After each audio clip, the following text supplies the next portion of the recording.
365 promesas. 365 razones para creer que Dios nunca falla. Las hojas caen, bailan sin control. Mi suspiro rompe el silencio, buscando un rayo de sol. Descubriendo al Dios que cumple lo que dice. Con Wendy Necio Sub.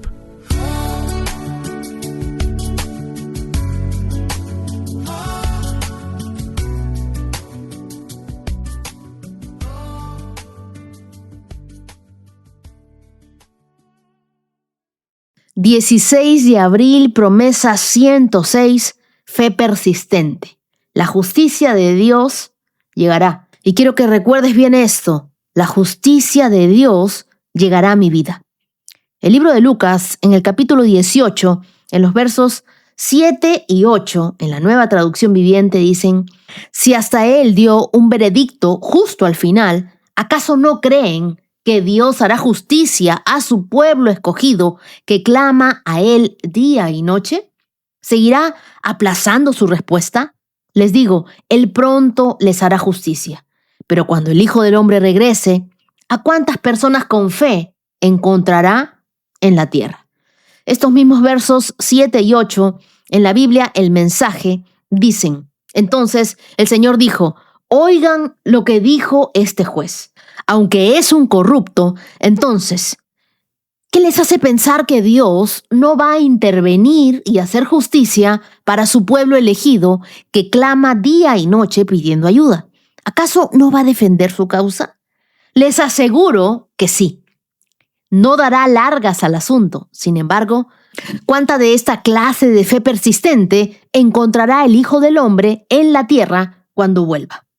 Jesús introduce esta promesa a través de una de las parábolas más poderosas sobre la oración, la parábola de la viuda y del juez. El escenario es deliberadamente provocador.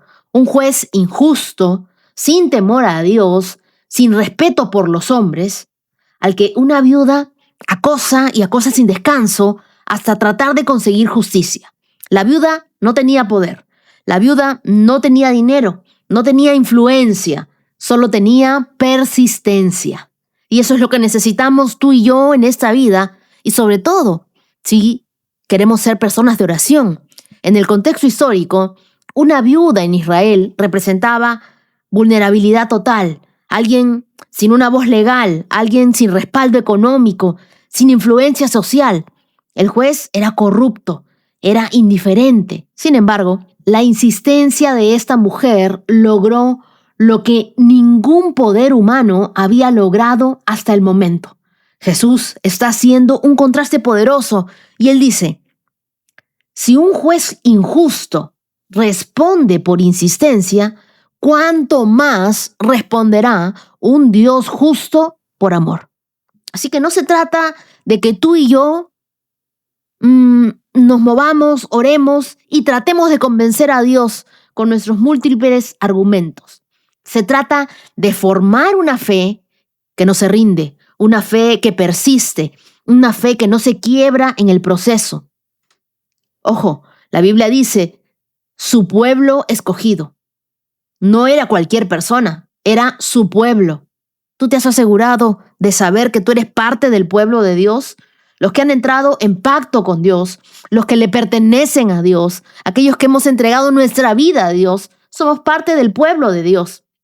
La elección no es exclusión, sino identidad y una relación profunda con el Padre. Luego, algo que me llama mucho la atención es que la Biblia dice que ellos clamaban de día y de noche. No era un clamor ocasional, no era una oracioncilla cada que se levantaban, no era cuando se acordaban o cuando tenían necesidad, no. Era una oración que se había vuelto un clamor, es decir, algo insistente, pero no era solamente en los tiempos de crisis. Era un clamor sostenido, era algo persistente, era algo que no cesaba. Y esa es la manera de fe genuina que Dios está buscando en nosotros. Una fe que no se rinde, una fe que no se cansa, una fe que no abandona la oración, una fe que no tiene la oración como su último recurso, sino como su prioridad en la vida. La Biblia también dice, ¿seguirá Dios aplazando su respuesta? Esta es una pregunta retórica. Y esa pregunta retórica espera una respuesta negativa. No, no la aplazará, porque Dios no es indiferente al clamor de su pueblo. Dios no es un Dios malo. Dios no es un Dios cruel. El aparente silencio de Dios no es un abandono. Quiero que tú recuerdes que cuando nosotros estamos en un examen, cuando nosotros estamos en una prueba, normalmente el maestro está en la parte de atrás, pero está en silencio. Eso no significa que no esté mirando todo lo que ocurre, solo que nosotros estamos siendo probados y Él está esperando en silencio. ¿Cómo respondemos nosotros a la prueba? ¿Seguimos clamando a Él aun cuando estamos pasando por necesidad? ¿O nos olvidamos y pensamos, estamos solos en esta vida, no hay quien nos ayude, Dios se olvidó de nosotros, Dios es malo y Dios nos ha dejado? ¿Seguirá aplazando su respuesta? Te aseguro que no. Y lo siguiente que dice, y es algo que me encanta, porque me encanta la justicia de Dios, me encanta la defensa de Dios, y me encanta cuando Dios sale a defender a su pueblo, es que dice, pronto les hará justicia. Y yo quiero que tú lo resaltes ahí en tu Biblia. Pronto me hará justicia. Lo tomes en tu vida para ti. Esta palabra griega de pronto significa en tachos, implica velocidad. Nosotros pensamos a veces Dios está lentito, ¿no? Está como demorando con esta bendición. Esto es algo que ya debería haber salido, pero está tardando, Señor. Yo creo que te está faltando ponerle celeridad a lo que necesito. En tachos. Pronto les hará justicia. Más pronto de lo que te imaginas.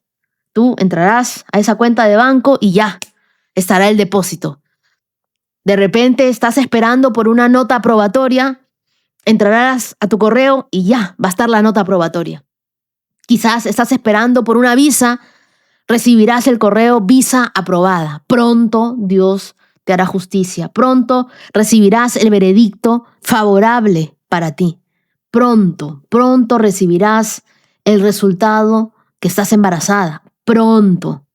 No temas, no dudes. Al contrario, ten una certeza irrevocable, que esto no solo es rapidez, es que cuando Él actúe, lo hará con poder y será definitivamente. Y lo siguiente que dice la Biblia es, ¿a cuántas personas de fe encontrará? Espero que nos encuentre a nosotros en esa lista, esperando, como personas de fe, como personas con una fe persistente, como personas con una fe que no se rindió. La pregunta más inquietante del pasaje es esta, porque Jesús invierte la preocupación, no si Dios responderá, sino si nosotros perseveraremos en confiar mientras esperamos. ¿Te has dado cuenta que muchas de las veces somos nosotros los impacientes, los que nos cansamos de esperar, los que nos aburrimos de la espera y que decidimos hacer las cosas a nuestra manera? Este pasaje contiene no una, sino dos promesas distintas que debemos discernir con mucho cuidado. La primera es que Dios hará justicia a su pueblo escogido. No es una posibilidad, es una probabilidad, es una certeza absoluta. El uso del futuro indicativo en el original griego expresa determinación irrevocable. Y la segunda promesa es Dios no dará largas al asunto. Dios no dará largas al asunto. Así que la demora no es por indiferencia, no es porque Dios esté viejo o sea lentito. Dios no pospone las cosas por olvido. El timing de Dios es perfecto, es poderoso, es soberano. Su intención es inequívoca. Él defenderá la causa de los suyos. Él está pendiente de todo el proceso. Así que lo que nosotros tenemos es un fundamento doble. La garantía de la intervención divina, porque Él hará, y la certeza de su oportunidad. ¿Cuándo lo hará? Ambas responden a una oración, pero a una oración que no desiste. Dios no solo quiere darte algo, Él quiere formar en ti a alguien capaz de sostenerlo. Si hasta ahora no lo habías tenido, es porque todavía no estábamos preparados para sostener la bendición de Dios. Ahora, nosotros sabemos, Dios hará justicia lo hará pronto. Pero por otro lado, él cierra con una pregunta que sacó de mi mente. ¿Encontrará fe cuando regrese? Así que la espera entre el momento en el que nosotros clamamos y el momento en el que Dios interviene, ¿se forja o se destruye la fe? ¿Te has dado cuenta de eso? Jesús no enseña a evitar la espera, sino a no rendirse en ella. Porque la demora no es la ausencia de Dios. La demora es el entrenamiento de tu fe. Dios nos está entrenando, porque hay oraciones que Dios no responde rápido, pero hay otras que Dios decide madurar antes de responderlas. Así que ese silencio no es señal de olvido, es señal de obra en proceso.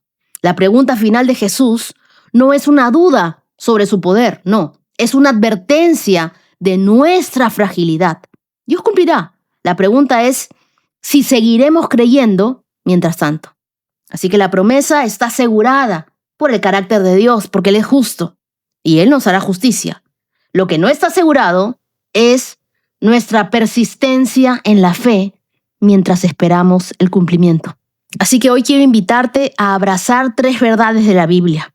La primera es que sepas que tu clamor no es ignorado por Dios. Cada oración que nosotros hacemos con fe de lo profundo de nuestro corazón es registrada en el corazón de Dios. No es que Dios no te escucha, es que Él está orquestando algo más grande que tú y yo no vemos. Así que cuando tú envías un mensaje y aparece en visto, ¿no? Una flechita, en realidad Él está preparando una respuesta que te va a sacudir, que va a cambiar todo. Así que tú tranquilo, porque si Dios garantiza justicia, yo no tengo que tomar la venganza por mis manos. La promesa de Dios es un ancla contra la amargura, contra el rencor. Yo puedo descansar en Él una vez que ya hice la oración y una vez que yo ya le entregué a Dios todos mis clamores. La segunda verdad que necesitamos abrazar es que la persistencia revela en quién confías. Porque tú oras una vez, bueno, eso es fe. Pero seguir orando cuando no ves nada, eso es convicción. Pero hay una diferencia entre orar por el resultado y orar porque tenemos una relación con Dios. Porque Dios es el centro de nuestra vida. La fe persistente no depende de los resultados inmediatos. Depende de quién es Dios. Así que cuando no entiendas el silencio de Dios, puedes orar y decirle: Señor, tú prometiste defender mi causa. Yo sigo creyendo, yo no me voy a rendir, voy a esperar a tu respuesta. Una fe que resiste el silencio es una fe que ya conoce a Dios, pero no solo por sus respuestas, lo conoce por quién es Él. Y la tercera verdad es que Dios responde pronto, pero no siempre rápido. Y aquí te voy a desinflar un poco el globo, porque en el lenguaje de la Biblia, pronto no es cronológico, es en el tiempo perfecto de Dios. Es el momento exacto donde tu corazón está listo, donde el entorno está alineado y donde la respuesta no te va a destruir, sino que te va a elevar. La bendición fuera del tiempo de Dios deja de ser bendición. Se puede convertir en una carga. Pero cuando Dios actúe, lo hará con precisión, lo hará con completud, y eso hará que la espera haya valido todo. ¿Te has dado cuenta de eso? Que si las cosas hubieran sucedido antes, de repente no serían tan perfectas como lo son ahora. Y después de la espera tú te das cuenta, verdaderamente la espera valió la pena. El guardarse valió la pena. Estaba esperando para un tiempo como este. El timing de Dios no es lentitud, es misericordia, es preparación. Yo recuerdo una etapa donde alguien oraba por restauración en su matrimonio y lo hacía todos los días, sin ver cambios. Pasaban semanas, pasaban meses, silencio de Dios, hasta que un día entendió algo. Su oración no estaba cambiando solo la situación, estaba cambiándola a ella. Y cuando finalmente llegó la respuesta, no solo tenía lo que pidió, tenía el carácter para sostenerlo. No solo recibió lo que pedía, ya era capaz de cargarlo. Hagámonos estas preguntas el día de hoy. ¿Qué promesa sigo esperando? ¿Mi fe depende de los resultados o de confiar en Dios? Porque a veces yo digo, no, sí, claro, Señor, yo estoy esperando en ti. Pero seamos sinceros, nos desesperamos, tratamos de hacer las cosas en nuestras fuerzas, las hacemos a la criolla, como dicen acá los peruanos. ¿Tú te has puesto a pensar qué está formando Dios en ti mientras esperas? ¿Por qué te está haciendo esperar Dios? Es que Él está formando en ti el carácter que necesitas para sostener lo que Él ha preparado para ti. Es que lo que viene para ti en adelante no es igual a todo lo que has vivido. Es mucho mejor de todo lo que has vivido. Hay algo que Dios me está pidiendo que siga orando, aunque parece que no hay respuesta. ¿Qué necesito para no darme por vencido? Y quiero que hagas esta afirmación conmigo y digas, Dios, mi fe no se va a rendir. Aunque no vea, yo voy a seguir creyendo. Tú eres el Dios que escucha mi clamor, que escucha mis oraciones y que me harás justicia en el momento perfecto. Yo confío en tu tiempo y no en el mío. No dependo de lo que veo hoy, sino de lo que tú me prometiste.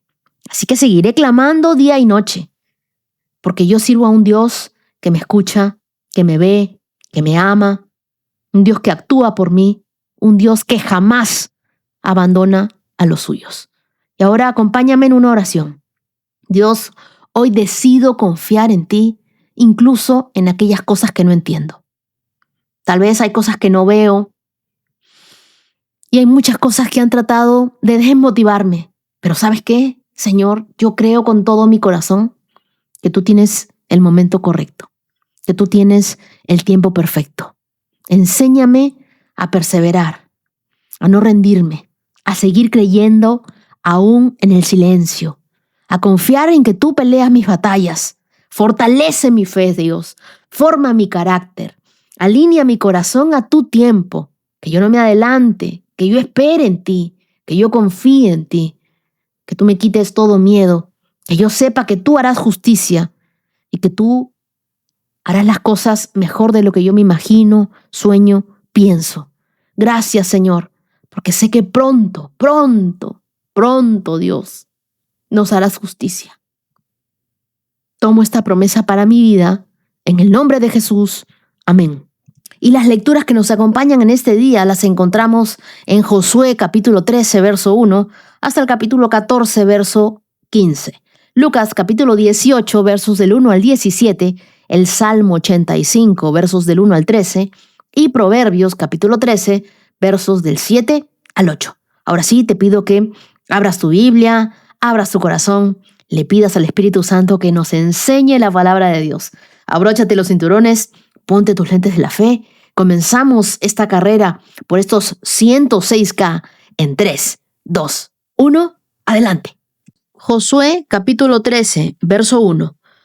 Cuando Josué ya era anciano, el Señor le dijo, estás envejeciendo y todavía queda mucha tierra por conquistar. Aún faltan todas las regiones de los filisteos, de los jeruseos y el territorio más extenso de los cananeos, el cual se extiende desde el arroyo de Sior en la frontera de Egipto hasta los límites de Ecrón al norte. Abarca el territorio de los 5 gobernantes filisteos de Gaza, Asdod, Ascalón, Gat y Ecrón. Todavía falta por conquistar la tierra de los Abeos al sur. En el norte, la siguiente área tampoco está conquistada. Aún en toda la tierra de los cananeos, incluso Meara, el lugar que pertenece a los sidonios, que se extiende al norte de Afec, en la frontera de los amorreos. La tierra de los giblitas y toda la región de las montañas del Líbano, que está hacia el oriente, desde Baal-Gad, a pie del monte Hermón hasta Lebón Amat, y toda la zona montañosa desde el Líbano hasta Misrefot Maim, incluida toda la tierra de los sidonios. Yo mismo iré expulsando a esos pueblos de la tierra del paso de los israelitas. Así que asegúrate de darle esta tierra a Israel como una preciada posesión, tal como te lo ordené. Incluye todo este territorio como posesión de Israel cuando repartas la tierra entre las 9 tribus y media de Manasés. La media tribu de Manasés, la tribu de Rubén, la tribu de Gad, ya habían recibido sus respectivas porciones de tierra al oriente del Jordán, pues Moisés, siervo del Señor, se las había asignado anteriormente. El territorio se extendía desde Aroer, en el límite del valle Arnón, incluida la ciudad que estaba en medio del valle, hasta la llanura que estaba pasando Medaba, tan lejos como Dibón. También incluía todas las ciudades de Sehón, rey de los amorreos, quien había reinado en Hesbón, y se extendía tan lejos como las fronteras de Amón. Abarcaba Galat, el territorio de los reinos de Gesur y Maca, todo el monte de Hernón, toda Basa hasta Salca, en el territorio de Og, rey de Basán, quien había reinado en Astarot y en Edrei. El rey de Og fue el último de los refaitas, porque Moisés los había atacado y expulsado. Pero los israelitas no expulsaron a la gente de Gesur y de Maca. Así que esos pueblos siguen viviendo entre los israelitas hasta el día de hoy. Moisés no asignó ninguna porción de tierra a los de la tribu de Leví. En cambio, como el Señor les había prometido, su porción provenía de las ofrendas quemadas en el altar del Señor, Dios de Israel. Moisés había asignado la siguiente porción a los clanes de la tribu de Rubén. Ese territorio se extendía desde Aroer, en el límite del valle Arnón, incluida la ciudad que está en medio del valle, hasta la llanura que está pasando Medeba. Incluía Hesbón y las otras ciudades de la llanura, Dibón, Bamot Baal, Bet Baal, Meón, Jehasa, Kademot, Mefat, Kiriataim, Simna, Saret, Sahara, en la colina situada sobre el valle, Bet Peor, las laderas de Pisga y de Bet Gesimot. La tierra de Rubén también abarcaba todas las ciudades de la llanura y todo el reino de Sehón. Sehón era el rey amorreo que había reinado en Hesbón y había muerto a manos de Moisés junto con los líderes de Madián. Evi, Requem, Sur, Ur y Reba, príncipes que vivían en la región y aliados de Sehón. Los israelitas también habían matado a Balaam, hijo de Beor, quien usaba magia para predecir el futuro. El río Jordán marcaba el límite occidental de la tribu de Rubén. A los clanes de la tribu de Rubén se les dieron las ciudades y las aldeas vecinas y ese territorio para que fueran su hogar. Moisés había asignado la siguiente porción a los clanes de la tribu de Gad. Ese territorio incluía Jazer, todas las ciudades de Galat y la mitad de la tierra de Amón, tan lejos como la ciudad de Aroer, justo al occidente de Rabá. Se extendían desde Hesbón hasta Ramat Mispa, Betomín, desde Mahanaim hasta Lodebar. En el valle se encontraban las ciudades de Bet Aram, Bet Nimra, Sucot, Safón y el resto del reino de Sehón, rey de Hesbón. La frontera occidental se extendía a lo largo del río Jordán. Su extremo norte llegaba hasta la punta del mar de Galilea y luego giraba hacia el norte. A los clanes de la tribu de Gad se les dieron las ciudades y las aldeas vecinas de ese territorio para que fueran su hogar. Moisés había asignado la siguiente porción a los clanes de la tribu de Manasés. Ese territorio se extendía desde Mahanaim y abarcaba todo Basán, todo el antiguo reino del rey Og y las 70 ciudades de Yair y de Basán. También incluía la mitad de Galat, de Astarot y Edrei, ciudades de la realeza que pertenecían al rey Og. Todo eso se les entregó a los clanes, los descendientes de Maquir, hijo de Manasés. Esa fue la asignación de las tierras que Moisés había hecho mientras estaba en las llanuras de Moab, al otro lado del río Jordán, al oriente de Jericó. Sin embargo, Moisés no dio ninguna porción de la tierra a la tribu de Leví, porque el Señor, Dios de Israel, había prometido que él mismo sería su porción. Josué capítulo 14. Las demás tribus de Israel recibieron porciones de tierra en Canaán, asignadas por el sacerdote Eleazar, por Josué, hijo de Nun, y por los jefes de las tribus. Esas 9 tribus y media recibieron sus porciones de tierra mediante un sorteo sagrado, según el mandato que el Señor le había dado por medio de Moisés. Moisés ya las había asignado una porción de tierra a las 2 tribus y media que estaban al oriente del Jordán, pero no había entregado ninguna porción a los levitas. Los descendientes de José se habían separado en 2 tribus distintas, Manasés y Efraín, y los levitas no se les dio ninguna porción de tierra, únicamente ciudades donde vivir, rodeadas de pastizales para sus animales y posesiones. De modo que se distribuyó la tierra exactamente según las órdenes que el Señor le había dado a Moisés. Una delegación de la tribu de Judá, dirigida por Caleb, hijo de Jefone, el ceneseo, se presentó ante Josué, quien estaba en Gilgal. Caleb le dijo a Josué: recuerda lo que el Señor le dijo a Moisés, hombre de Dios, acerca de ti y de cuando estábamos en Cades Barnea. Yo tenía 40 años cuando Moisés, siervo del Señor, me envió desde Cades Barnea a que explorara la tierra de Canaán. Regresé y di un informe objetivo de lo que vi, pero los hermanos que me acompañaron asustaron tanto al pueblo que nadie quería entrar en la tierra prometida. Por mi parte, seguí al Señor mi Dios con todo mi corazón. Así que ese día Moisés me prometió solemnemente: la tierra de Canaán, por donde recién caminaste, será tu porción de tierra y la de tus descendientes para siempre, porque seguiste al Señor mi Dios con todo tu corazón. Ahora, como puedes ver, en todos los 45 años desde que Moisés hizo esa promesa, y el Señor me ha mantenido con buena vida y buena salud, tal como lo prometió, incluso mientras Israel andaba vagando por el desierto. Ahora tengo 85 años. Estoy tan fuerte hoy como cuando Moisés me envió a esa travesía, y aún puedo andar y pelear tan bien como lo hacía entonces. Así que dame la zona montañosa que el Señor me prometió. Tú recordarás que mientras explorábamos, encontrábamos allí a los descendientes de Anac que vivían en grandes ciudades amuralladas. Pero si el Señor está conmigo, yo los expulsaré de la tierra, tal como el Señor lo dijo. Entonces Josué bendijo a Caleb, hijo de Jefone, y le dio Hebrón como su asignación de tierra. Hebrón todavía pertenece a los descendientes de Caleb, hijo de Jefone, el ceneseo, porque él siguió al Señor, Dios de Israel, con todo su corazón. Antiguamente Hebrón se llamaba Kiriat Arba.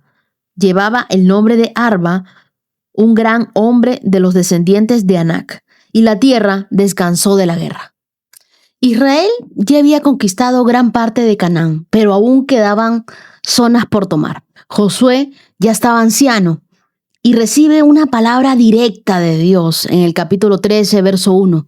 Eres ya anciano y queda todavía mucha tierra por conquistar.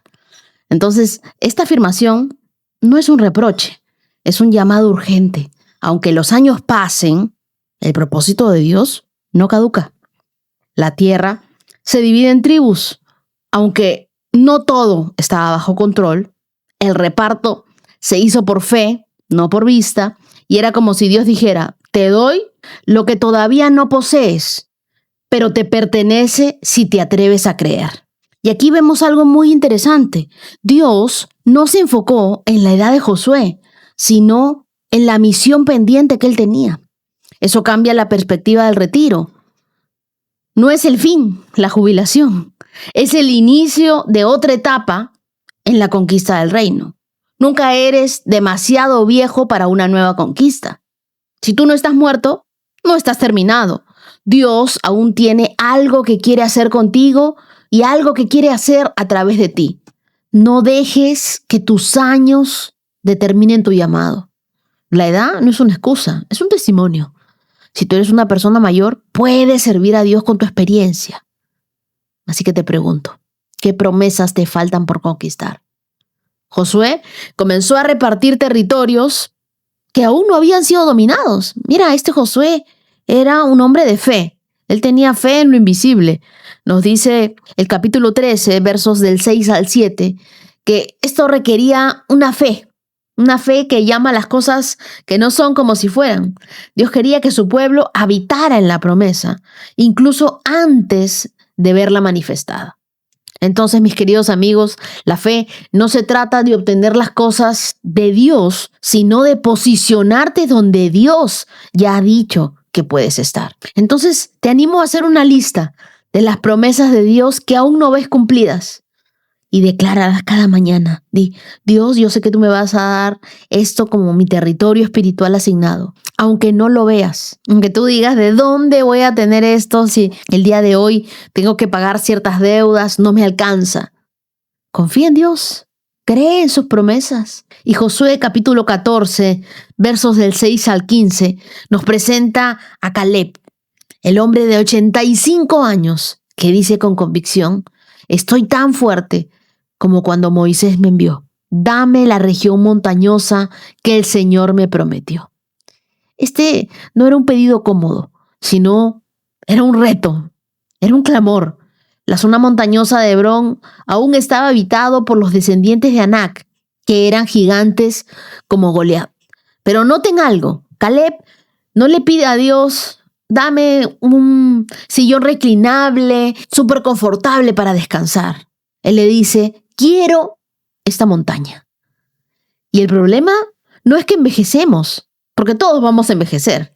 Es que dejamos de soñar con esas montañas que Dios tiene para nosotros. Mientras muchos buscan estabilidad, Caleb buscaba un territorio con enemigos, porque sabía que donde hay resistencia, hay propósito. Me preguntaba por qué Caleb escogió Hebrón. ¿Qué significa Hebrón? Hebrón significa comunión, significa vínculo profundo, unión. Caleb no solo recibió un terreno, recibió un símbolo, la recompensa de la fidelidad, que no es confort, es la intimidad con Dios. Dios no recompensa el esfuerzo con éxito temporal, sino con una comunión eterna con Él. Queridos amigos, el cementerio está lleno de territorios que nunca fueron tomados por miedo disfrazado de prudencia. Yo te animo, haz tu mapa de promesas. Dibuja ese mapa espiritual con las áreas que Dios te ha prometido conquistar: tu familia, tu salud, tus finanzas, tu llamado, y márcalas como ya asignadas por fe. Tú dile: Dios, yo sé que tú me has prometido algo sobre esto y yo quiero creer en esa palabra. Ora como Caleb, dile: dame esa montaña. Esa debe ser tu oración diaria. Pídele a Dios desafíos que necesiten fe, no comodidades que alimenten tu zona de confort. Recuerda lo no conquistado, no te conformes. Que el Espíritu Santo te muestre hoy qué áreas estás postergando por temor, por duda o por cansancio. Corrie ten Boom, en los años 1892, fue una relojera activista neerlandesa que ayudó a salvar judíos de la persecución nazi. Su historia es un ejemplo de fe, de coraje y de perdón. Ella salvó alrededor de 800 judíos. Ella fue una sobreviviente del Holocausto y comenzó su ministerio global después de los 60 años. Años después de perderlo todo, empezó a predicar del perdón y la esperanza en más de 60 países. Su montaña no fue un escenario cómodo, sino un campo de batalla espiritual. Como Caleb, ella reclamó su Hebrón, no por fuerza, por fe. Ora conmigo hoy y dile: Dios, yo no quiero morir con conquistas pendientes. Dame fe para caminar hacia lo que aún no veo. Recuérdame que si aún respiro, aún hay promesas por cumplir. Hazme fuerte como Caleb. No quiero heredar comodidad, sino dejar un legado de fe. Dame esa montaña que tienes para mí. Dame, Señor, ese espíritu de conquista para avanzar a todo lo que tú me has prometido. No me quiero quedar aquí, Señor, en una silla mecedora, en mi zona de confort. Quiero hacer algo grande para ti. Dame las fuerzas para hacerlo. Dame la salud para hacerlo. Te lo pido, Dios, en el nombre de Jesús. Amén. Ahora leamos Lucas capítulo 18, verso 1.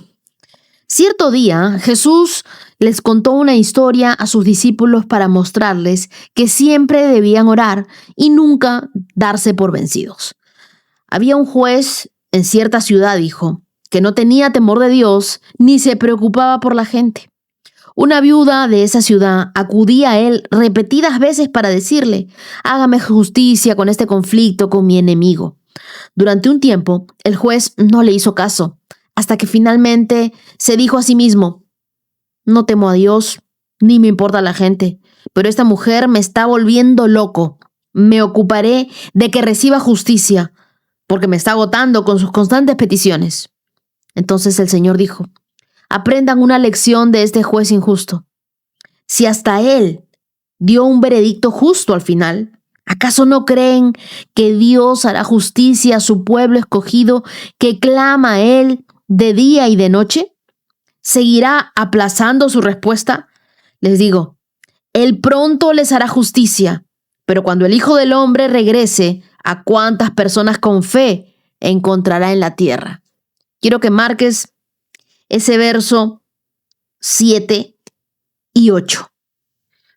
Luego, Jesús contó la siguiente historia a algunos que tenían mucha confianza de su propia rectitud y despreciaban a los demás.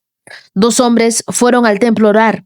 Uno era fariseo y el otro era un despreciado cobrador de impuestos. El fariseo, de pie, apartado de los demás, hizo la siguiente oración: te agradezco, Dios, porque no soy como otros, tramposos, pecadores, adúlteros.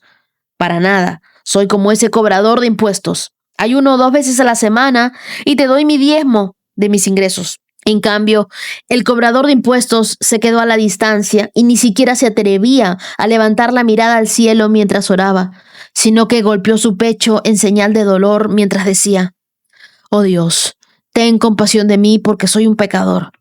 Les digo que fue este pecador y no el fariseo quien regresó a su casa justificado delante de Dios, pues los que se exaltan a sí mismos serán humillados y los que se humillan serán exaltados. Cierto día, algunos padres llevaron a sus hijitos a Jesús para que él los tocara y los bendijera, pero cuando los discípulos vieron esto, regañaron a los padres por molestarlo. Entonces Jesús llamó a los niños y dijo a los discípulos: dejen que los niños vengan a mí, no los detengan, pues el reino de Dios pertenece a los que son como estos niños. Les digo la verdad, el que no reciba el reino de Dios como un niño, nunca entrará en él.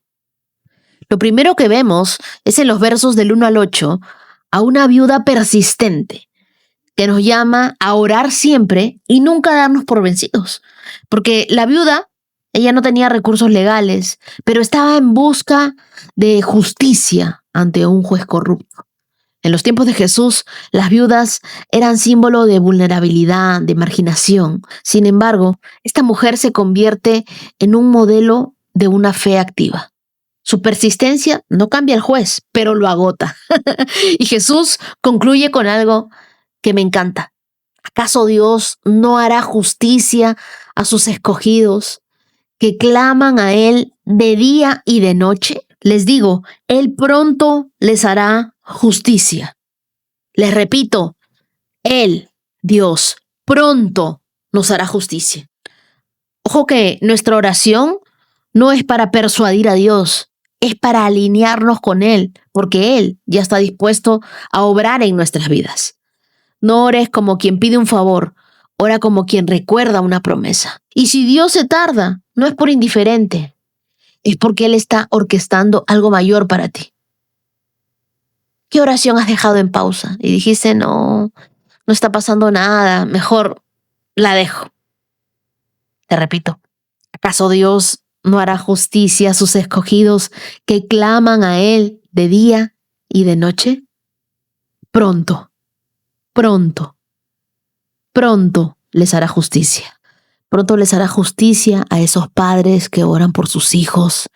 Pronto te hará justicia en ese trabajo del que vienes esperando una respuesta afirmativa.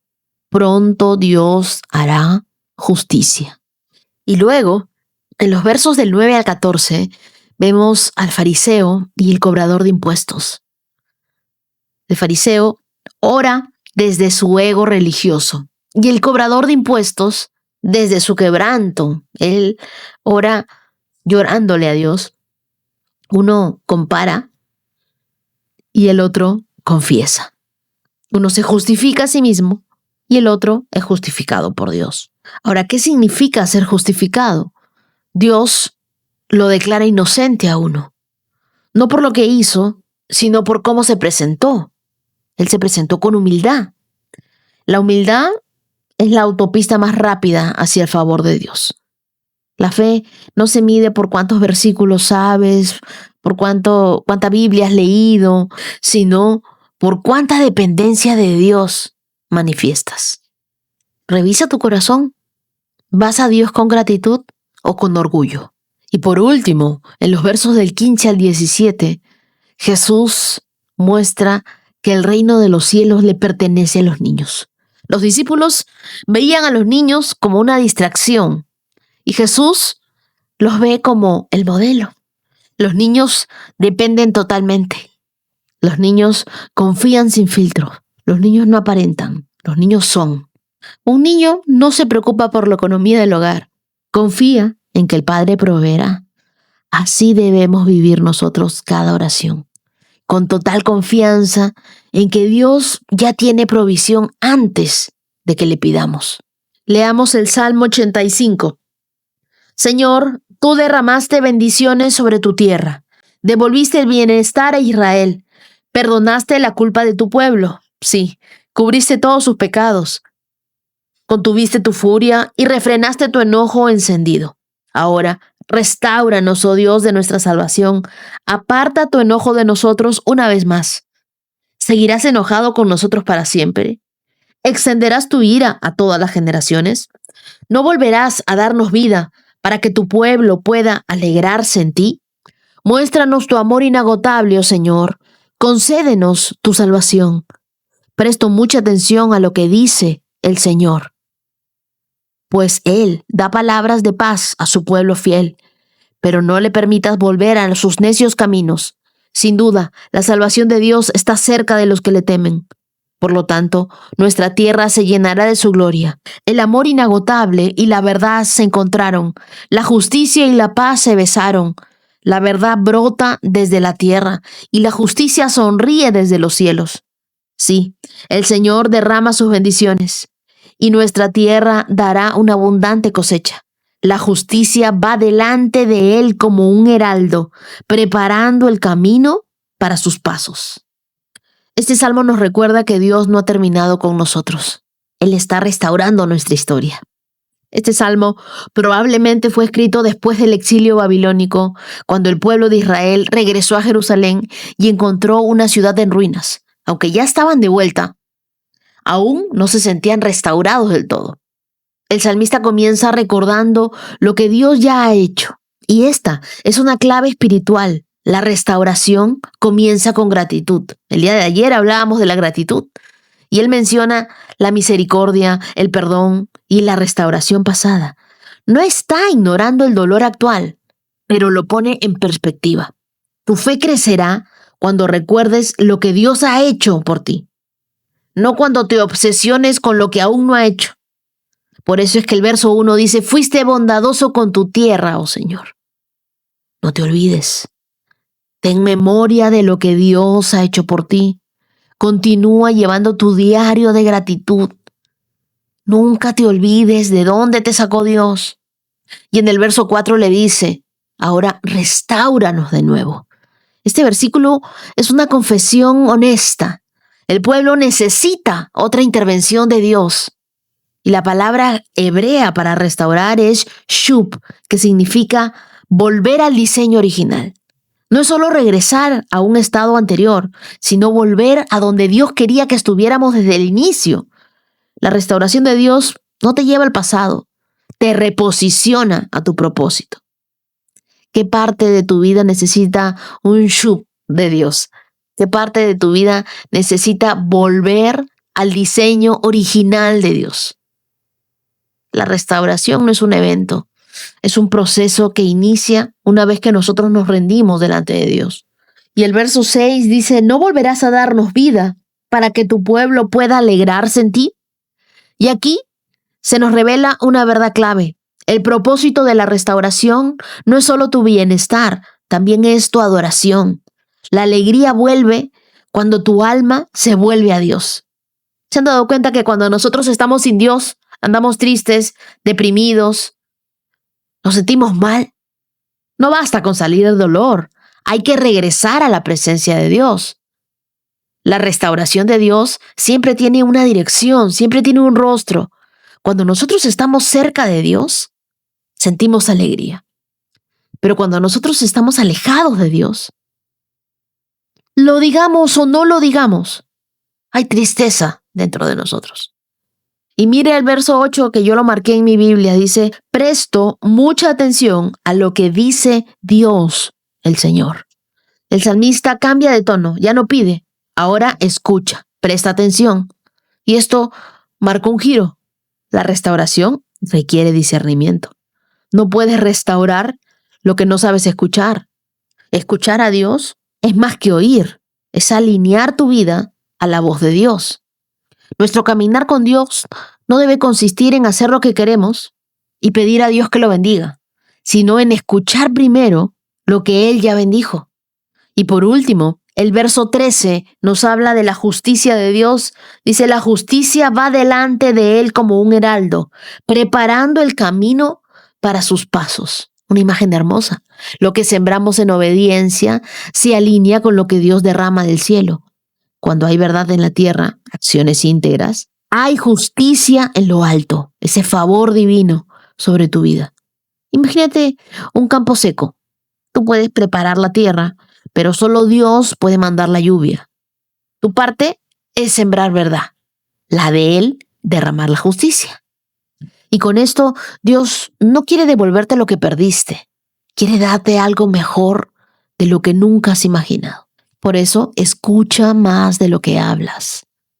Es por eso que Dios nos ha dado 2 oídos y una sola boca. Imagínate si nos hubiera dado 2 bocas y un oído. ¿Qué es lo que quiere Dios de nosotros? Que escuchemos más de lo que hablamos. Dedica 5 minutos diarios a solo escuchar. Apaga todo y di: Señor, Dios, estoy atento, atenta a lo que digas. ¿Qué me quieres decir hoy? Ora conmigo por un momento. Gracias por todo lo que has restaurado en mi vida, Dios. Hoy clamo por lo que aún falta. No quiero vivir solo de recuerdos, sino de nuevas victorias. Dame vida para adorarte con gozo y haz brotar verdad en mi corazón. Hoy estoy atenta a tu voz. Restáuranos de nuevo, Dios. Que todos nuestros planes se alineen a tu propósito, Dios. Oramos en el nombre de Jesús. Amén. Proverbios 13, verso 7. Hay quienes son pobres y se hacen pasar por ricos. Hay otros que, siendo ricos, se hacen pasar por pobres. El rico puede pagar rescate por su vida, pero al pobre ni siquiera lo amenazan.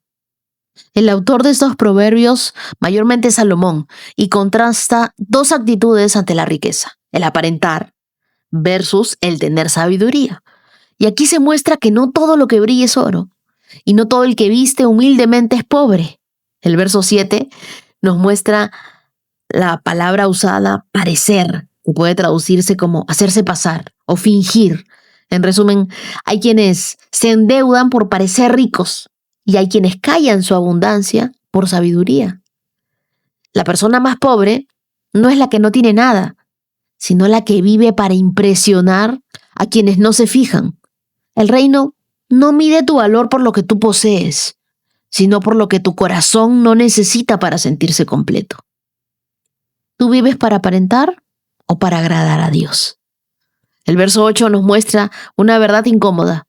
La riqueza puede ser tu escudo o también puede ser tu trampa. Dice: el rescate de la vida del rico. Y acá se refiere a los ricos que a menudo son blanco de secuestros, de extorsión o de presión. Sus bienes los salvan, pero también los exponen. En cambio, al pobre, dice, el pobre no tiene amenazas, porque no es objeto de codicia. Su sencillez es su cobertura. Tu seguridad no debe estar en lo que puedes perder, sino en lo que Dios jamás te quitará. ¿Tú recuerdas cuando Marta y María estaban en una misma casa con Jesús? Jesús le dice a María: tú has escogido la mejor parte, la que nunca se te quitará. ¿Qué escogió María? La presencia de Jesús. ¿Tú tienes paz con lo que tienes? ¿O tienes angustia por lo que no puedes mostrar? En un mundo de redes sociales donde la apariencia lo es todo, este proverbio es un llamado urgente a volver a la autenticidad. En Instagram, muchos proyectan una vida lujosa, financiada por tarjetas de crédito y ansiedad. Pero si tú necesitas cosas para sentirte valioso, ya perdiste tu propósito. Los verdaderos tesoros no los guardamos en el closet, los guardamos en el corazón. ¿Y sabes qué? Vive liviano. ¿Qué quiere decir eso? Que no compres por presión. Pregúntate, ¿esto lo quiero o solo lo quiero para que me vean con esto? Ora conmigo y dile: Dios, líbrame de vivir para impresionar. Enséñame a valorar la verdadera riqueza que viene de ti. Que mi identidad no dependa de mis posesiones, ni de las cosas que tengo, ni de los títulos, sino de tu presencia, de quien yo soy para ti. Hoy decido vivir en integridad en lo privado y genuina en lo público. Dios, hazme vivir sin filtros, sin apariencias, sin angustias. Y enséñanos a todos que tú eres nuestra más grande posesión. Oramos en el nombre de Jesús. Amén. Y así llegamos a nuestro 106K de esta carrera de fe. Y ahora te invito a escuchar el testimonio de Nat Ulloa. Hola Wendy, ¿cómo estás? Te escribo nuevamente para dar testimonio de muchas cosas que han pasado. Anteriormente te había escrito en desesperación contándote que estaba embarazada, que el papá de mi hijo no quería responder por él y que todo se había venido abajo para mí. Eso era lo que yo pensaba. Pero yo no sabía que Dios tenía un propósito enorme con todo esto para hacerme ver muchas cosas. En ese momento me alejé de Dios. No volví a escribir, no volví a escuchar el podcast. Estaba muy triste, sufría de acoso laboral y muchas cosas empezaron a decaer. Empecé a sentirme en un valle totalmente perdido, donde no había esperanza de ninguna parte, donde cada decisión era peor que la anterior. Cuando Dios tocó el corazón de una persona, él, sabiendo completamente de que no era el papá de mi hijo, decidió ayudarme a hacerse cargo, a hacerse responsable. Después de ello vinieron problemas de salud. Yo había perdido 2 bebés anteriormente y mi bebé estaba bien, él siempre ha estado muy bien, pero me sentía como Elizabeth, que el anhelo que siempre había tenido en mi corazón de tener un hijo, sentía que lo estaba perdiendo. Tuvieron que hacerme un procedimiento quirúrgico que se llama un cerclaje para cerrar mi útero y permitir que mi bebé estuviera pues bien. Luego de ello vino la noticia de que tenía que estar incapacitada plenamente todo mi embarazo, porque el cerclaje es un procedimiento que si tú mantienes mucho tiempo de pie, mucho tiempo sentado o en una sola posición, tiende a hacer presión en el útero y se puede abrir y mi bebé se me puede venir.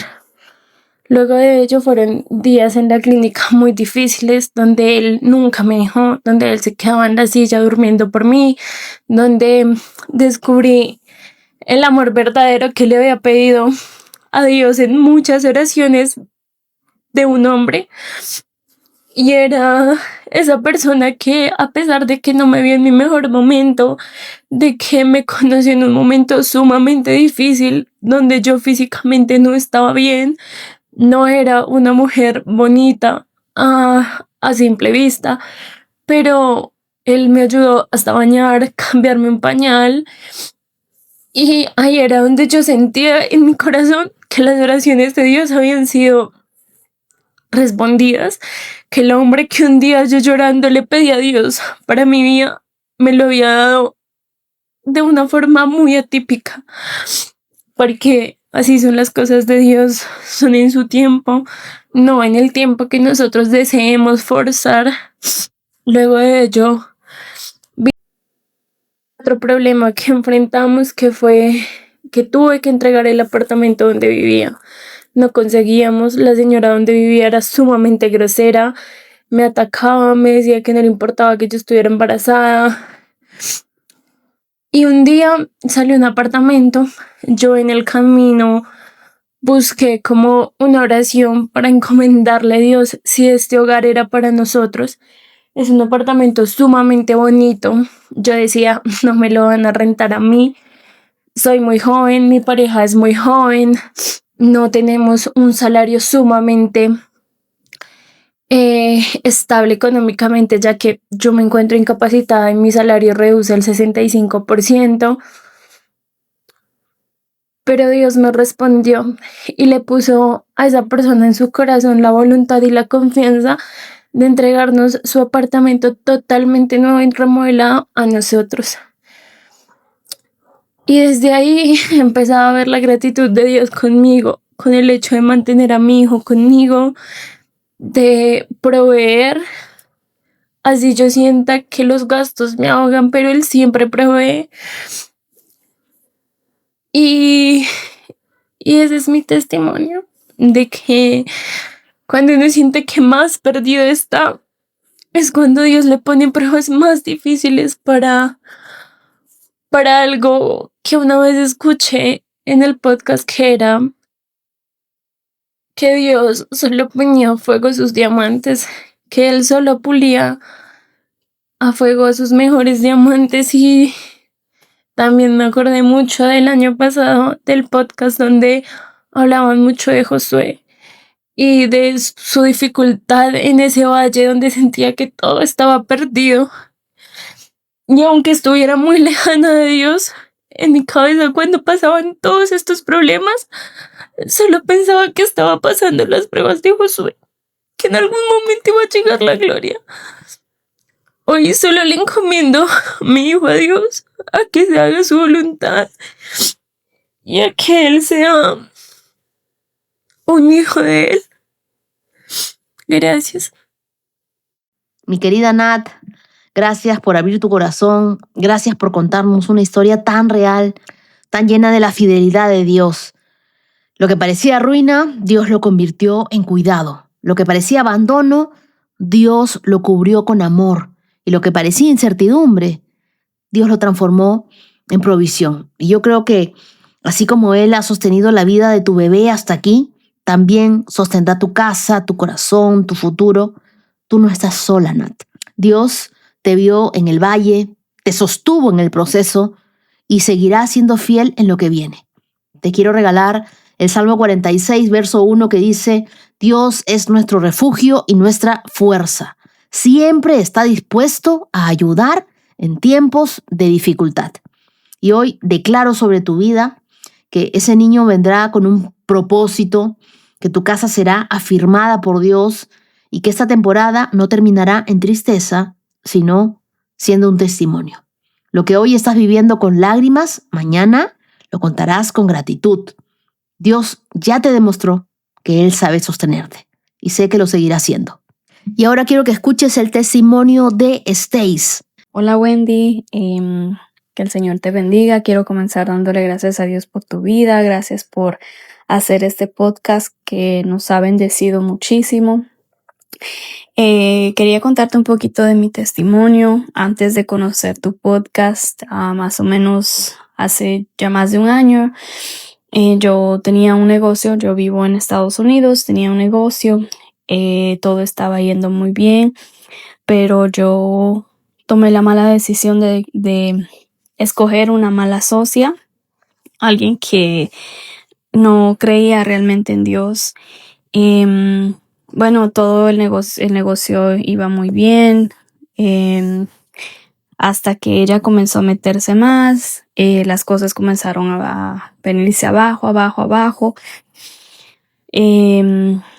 hasta que yo pues tuve que salir del negocio, lo perdí todo y yo dije, bueno, no pasa nada, yo busco trabajo, va a ser fácil encontrar un trabajo.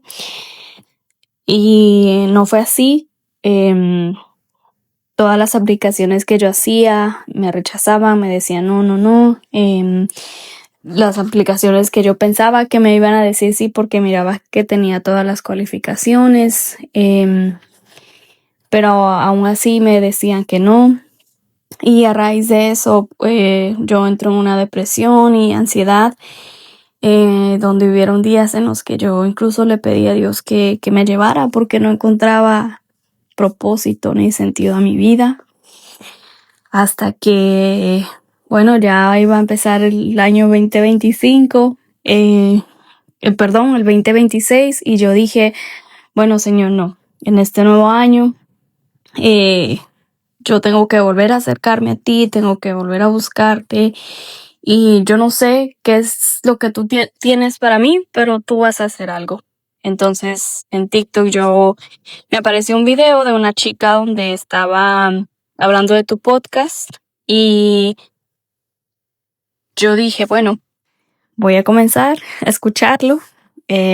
Bueno, entonces comencé desde el día 1 y desde el día 1 que yo comencé a escucharlo ha sido de gran bendición el Señor hablando a mi vida. Tú incluso hablaste de los malos socios, y cada día que yo lo he escuchado el Señor ha trabajado en mí.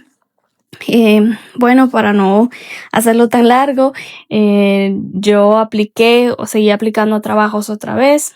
Yo había una compañía en la cual yo veía tan imposible, tan lejos, pensaba que no era para mí, pero el Señor me comenzó a inquietar este año.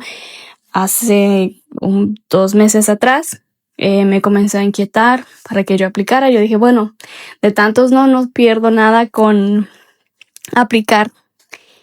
Yo apliqué y para mi sorpresa, el Señor ya lo tenía preparado para mí.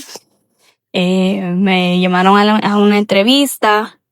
En total fueron 3 y yo decía, no, Señor, ya lo están haciendo muy complicado, pero seguía confiando hasta que me dijeron que sí, y es en una corporación muy grande y reconocida aquí en Estados Unidos, que la verdad no me lo esperaba, pero ahora entiendo que el Señor me llevó a ese proceso para aprender y recordarme que dependo de Él, y la verdad que le doy gloria y honra a Dios porque este nuevo trabajo que tengo,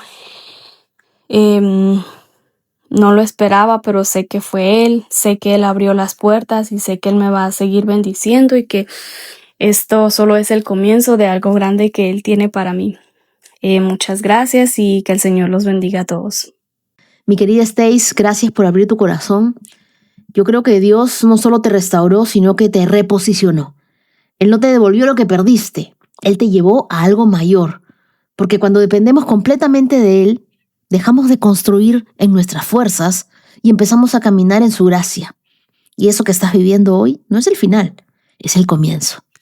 Y para ti que estás escuchando esto, que hoy sientes que en ese lugar nada sale, donde todo se cerró, donde ya no ves el sentido, quiero recordarte esta promesa de Jeremías capítulo 29, verso 11, que dice, pues yo sé los planes que tengo para ustedes, dice el Señor, son planes para lo bueno y no para lo malo, para darles un futuro y una esperanza.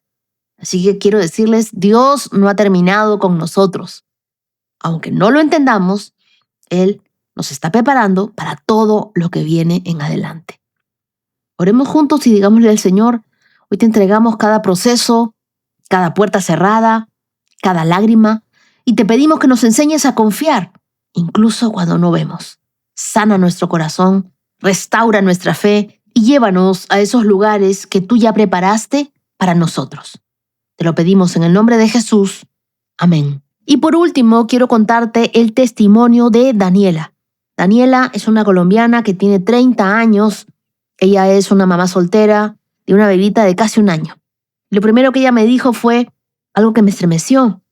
Ahora pienso que Dios nunca me abandonó y yo me olvidé de Él. Daniela creció con oportunidades, tenía un futuro prometedor, estudiaba arquitectura, venía de un colegio católico, tenía el respaldo de sus padres, pero en sus 20s tomó decisiones que la fueron alejando del propósito. Malas amistades, malas relaciones, alcoholismo durante casi 10 años, trabajos que perdía por su comportamiento, por mentiras, por peleas, por desorden. En medio de todo eso, un aborto que marcó profundamente su corazón. Hasta el día de hoy, sola, quebrada, arrepentida, le preguntó al Señor, ¿perdí la oportunidad de ser mamá? Perdóname. Ese día se sintió el peor ser humano, pero ese mismo día comenzó su restauración. Al poco tiempo quedó embarazada. El padre de la bebé reaccionó mal, se fue, y ahí comenzó todo lo que ella llama su verdadero calvario. Embarazada, pasando hambre, rechazo, viviendo en el segundo piso de un bar, con un colchón en el suelo, pero con una decisión firme, sacar adelante a su bebé. Una noche, sin poder dormir de hambre, ella oró llorando y le dijo, Señor, seré valiente, pero ayúdame. Al día siguiente, hubo un plato de comida en su mesa. Eso fue provisión diaria. Pasaron humillaciones, escasez, lágrimas, pero también llegaron personas enviadas por Dios. Una iglesia que le dio el mercado completo cuando ella no tenía qué comer. Una vecina que la sentó en su mesa. Un tío que la sacó del bar y la llevó a su casa. Y su mamá que volvió a acercarse. En medio de todo, nació su bebé. Daniela comenzó vendiendo maquillaje, luego pan, luego cosas para el desayuno, luego desayunos a domicilio, luego perros calientes, con un colchón en el suelo, con cositas de cocina y con un hermoso corral para su hija, hasta que decidió creer en su talento. Mandó hojas de vida, duró 2 meses en procesos de selección, escuchó el podcast, creyó con todo su corazón, la llamaron, la contrataron. Ella había estado orando, Señor, ordena mi vida, dame un trabajo, yo no quiero dejar a mi hija en manos equivocadas. Dios abrió la puerta. Hoy las cosas se siguen ordenando, no todo está perfecto, pero están de pie. Ella dice algo, nadie daba un peso por mí, pero Dios sí. Daniela entendió que la mayor promesa no fue su trabajo, fue la provisión de Dios. Fue el apoyo inesperado de un padre ausente que apareció por un tiempo. Fue la promesa cumplida de su hija. Fue el hecho de que Dios nunca la soltó. Daniela querida, gracias por contar tu historia. Tú no eres la historia de tus errores. Tú eres la evidencia de la misericordia de Dios. Y tu pasado no cancela tu llamado. Tu caída no anula tu propósito. Y tu maternidad no fue un accidente. Yo creo que fue parte de la restauración de Dios. Romanos 8:28 dice, y sabemos que Dios hace que todas las cosas cooperen para el bien de quienes lo aman y son llamados según el propósito que Él tiene para ellos. Todas las cosas, incluso las que nos avergüenzan, incluso las que nos rompieron. Todas las cosas. Daniela, lo que parecía ruina se ha convertido en fundamento. Lo que parecía humillación ha ido moldeando tu carácter. Y lo que parecía abandono finalmente terminó como un encuentro con Dios. Hoy oro por ti, por tu bebé, que esa casa en la que empezaste con un colchón en el suelo se llene de estabilidad, que tú conozcas a Dios como tu proveedor, que termines mejor de lo que comenzaste, que ese talento tuyo florezca, que un día tú mires atrás y digas, valió la pena resistir, valió la pena confiar en el Señor. Pronto Él me va a hacer justicia. De repente tú estás escuchando esto y dices, mira, todo lo que le ha pasado a ella, Dios es injusto. No te equivoques, Dios es bueno. Mientras hay arrepentimiento en nuestro corazón, siempre va a haber futuro. Mientras hay un clamor sincero, una oración cercana a Dios, siempre va a haber una respuesta de parte de Él. Porque, ¿sabes? Dios no se fue. Dios está esperando siempre a que nosotros regresemos, a que nosotros lo busquemos, a que nosotros nos acerquemos a Él. Querida Daniela, te regalo Proverbios 14, verso 26, que dice: los que temen al Señor están seguros. Él será un refugio para sus hijos. Y ahora quiero agradecer a los corazones generosos íntimos de esta hermosa comunidad. Muchas gracias a mi querido Dani Morales. Dios te bendiga. Muchas gracias a William Sal. Que Dios te bendiga. Omar Marure. Muchas bendiciones para Angélica Navarro, para Caroline Pagán, para María Espinosa. Gracias para Sara Ailín Aparicio, para Celia del Carmen Peña, para Dan Díaz, para Carla Yasmín Orellana, y también a mis corazones de supergracias del canal de YouTube, a Verónica González, a Flavia Espinosa, y muchas gracias a Andy Wesley. Y a ustedes, queridos, quiero dedicarles el Salmo 37, versos del 3 al 4, en la Biblia el mensaje que dice: confía en Dios y haz una buena obra, establécete y apégate a lo que conoces, mantente en compañía de Dios y participa de lo mejor. Abre tu corazón ante Dios, no te guardes nada. Él hará lo que haya de hacer, validará tu vida a la luz del día y te dará su aprobación al mediodía. Esto nos habla de una respuesta rápida de Dios. Lo mejor que podemos hacer es confiarle al Señor todos nuestros asuntos, entregarnos de lleno a Él y saber que Él nos oye. Siempre encontraremos respuesta a nuestras oraciones cada vez que nos acerquemos con un corazón contrito y humillado. Quiero que sepan también que ustedes estarán en mis oraciones. Muchas gracias, querida comunidad de íntimos, por acompañarme hasta aquí. Nos vemos el día de mañana con más de la palabra de Dios y más de su presencia. Que tengan un día lleno de su luz y de su bendición. Shalom, shalom. Has escuchado 365 Promesas. Síguenos en Facebook e Instagram, @Wendy Necio Sub. Hasta la próxima. Bailan sin control, mi suspiro rompe el silencio, buscando un rayo de sol. Promesa, promesa, promesa que salva. Oh, promesa, promesa, promesa que guía. Promesa, promesa plena en ti.